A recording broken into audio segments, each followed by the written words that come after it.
Hi Amisha. Hi Sushil. നമ്മളെ railway recruitment board ഒരു വലിയ റിക്രൂട്ട്മെന്റ് ബോർഡ് എന്ന് തന്നെ പറയുന്നത് അല്ലേ?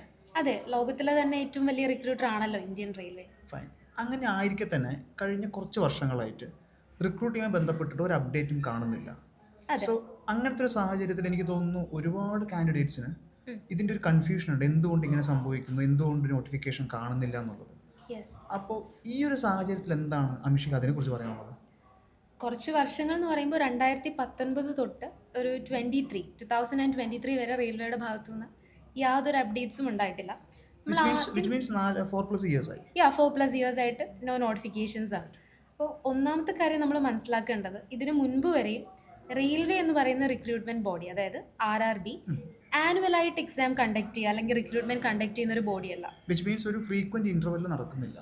അതെ, ഒരു 2+ ഇയേഴ്സ് അല്ലെങ്കിൽ ഒരു 3+ ഇയേഴ്സ് കൂടുമ്പോൾ മാത്രമായിരുന്നു റെയിൽവേയുടെ നോട്ടിഫിക്കേഷൻ വന്നിരുന്നത്. പക്ഷേ ഇപ്പോഴത്തെ ഒരു സിനാരിയോ എന്താണെന്ന് വെച്ചാൽ, നമ്മൾ ഈ അടുത്തിടയ്ക്ക് ന്യൂസ് റിപ്പോർട്ട്സിലും അതുപോലെ തന്നെ മീഡിയ റിപ്പോർട്ട്സിലും നമ്മുടെ റെയിൽവേ മിനിസ്റ്റർ ആയിട്ടുള്ള അശ്വിനി വൈഷ്ണവ് അദ്ദേഹം പറയുകയുണ്ടായി, ഇനി മുതൽ റെയിൽവേ റിക്രൂട്ട്മെന്റ് പ്രോസസ്സ് ആനുവലായിട്ട് കണ്ടക്ട് ചെയ്യാനുള്ളൊരു തീരുമാനമാണുള്ളത്. ഇതെനിക്ക് തോന്നുന്നു കാൻഡിഡേറ്റ് സംബന്ധിച്ചിടത്തോളം ഭയങ്കര പോസിറ്റീവായിട്ടൊരു അപ്ഡേറ്റ് ആണ്. യെസ്, ഓഫ് കോഴ്സ് ഇത് പോസിറ്റീവായിട്ടുള്ള ഒരു അപ്ഡേറ്റ് തന്നെയാണ്. കാരണം ഇതുവരെ റെഗുലറായിട്ട് നടക്കാതിരുന്നൊരു പരീക്ഷ, ലക്ഷക്കണക്കിന് കാൻഡിഡേറ്റ്സ് ആസ്പയർ ചെയ്യുന്ന ഒരു എക്സാം, ഓൾ ഇന്ത്യ നടക്കാൻ പോകുന്ന ഒരു എക്സാം ഇനി മുതൽ ആനുവലി നടക്കാൻ പോവാണ്. അതൊരു ഭയങ്കര പോസിറ്റീവ് ഒരു അപ്ഡേറ്റ് തന്നെയാണ്. സുശീലിനെ സെൻട്രൽ ഗവൺമെന്റ് എക്സാംസിനെ കുറിച്ച് അറിയാമായിരിക്കുമല്ലോ.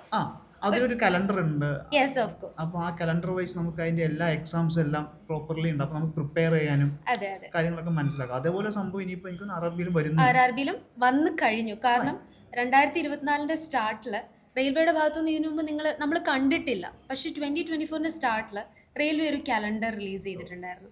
അതിൽ RRB ALP, RRB JE and RRB NTPC എപ്പോൾ നോട്ടിഫിക്കേഷൻ വരും എന്നൊരു ടെൻറ്റേറ്റീവ് ആയിട്ടുള്ളൊരു, ഫോർ എക്സാമ്പിൾ NTPC പറയുകയാണെങ്കിൽ ജൂലൈ ടു സെപ്റ്റംബറിനിടയിൽ വരും എന്നൊരു അപ്ഡേറ്റ് ഉണ്ടായിരുന്നു. വിച്ച് മീൻസ് ഒഫീഷ്യലി നടന്ന ഒരു അപ്ഡേറ്റ് തന്നെയാണ്. യെസ്, ഒഫീഷ്യലി നടന്ന അപ്പോൾ അപ്ഡേറ്റ്. കാൻഡിഡേറ്റ്സിന് പ്രിപ്പയർ ചെയ്യാനും അത് ഗോ ത്രൂ ചെയ്യാനും ഒരു കുറച്ചും കൂടി ഒരു സിസ്റ്റമാറ്റിക് ആയിരിക്കാം. കാരണം ഫുൾ അപ്ഡേറ്റ് വന്നിട്ടുണ്ടല്ലോ. അതെ. അപ്പോൾ ഇനി മുതൽ റെയിൽവേ റിക്രൂട്ട്മെന്റ്സ് നമുക്ക് എക്സ്പെക്ട് ചെയ്യാം മോസ്റ്റ് പ്രോബബ്ലി. കാരണം നമുക്ക് ഒതൻറ്റിക് ആയിട്ടുള്ള ആളുകളിൽ നിന്ന് തന്നെ അതിൻ്റെ റിപ്പോർട്ടും കിട്ടിയിട്ടുണ്ട്.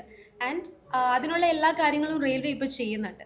ആൻഡ് നമുക്ക് മനസ്സിലാക്കാൻ പറ്റുന്ന ഒരു കാര്യം, ഇപ്പോൾ RRB NTPCയുടെ ഒരു ഷോർട്ട് നോട്ടീസ് ഔട്ട് ആയിട്ടുണ്ട്. ഏകദേശം 11,000+ വേക്കൻസീസ് ആണ് വരുന്നത്. 5 വർഷം മുൻപ് RRB NTPCയുടെ നോട്ടിഫിക്കേഷൻ വന്നിരുന്ന സമയത്ത് 35,000+ ആയിരുന്നു വേക്കൻസി. ഇപ്പോൾ വന്നപ്പോൾ അതൊരു 11,000 ആയി. ഇനി എന്തായാലും ആ വേക്കൻസി കൂടും. ഷോർട്ട് നോട്ടീസിലാണല്ലോ, ഇത് കൂടാനാണല്ലോ സാധ്യത.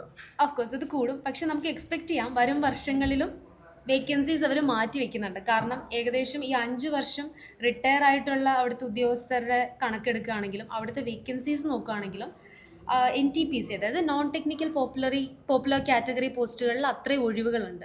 അപ്പോൾ ഇത് റിസർവ് ചെയ്യുന്നത് വരും വർഷങ്ങളിലും RRB നോട്ടിഫിക്കേഷൻ കൊണ്ടുവരാം എന്നൊരു പോസിബിലിറ്റിയോടെ തന്നെയാണ് എന്ന് നമുക്ക് എക്സ്പെക്ട് ചെയ്യാം.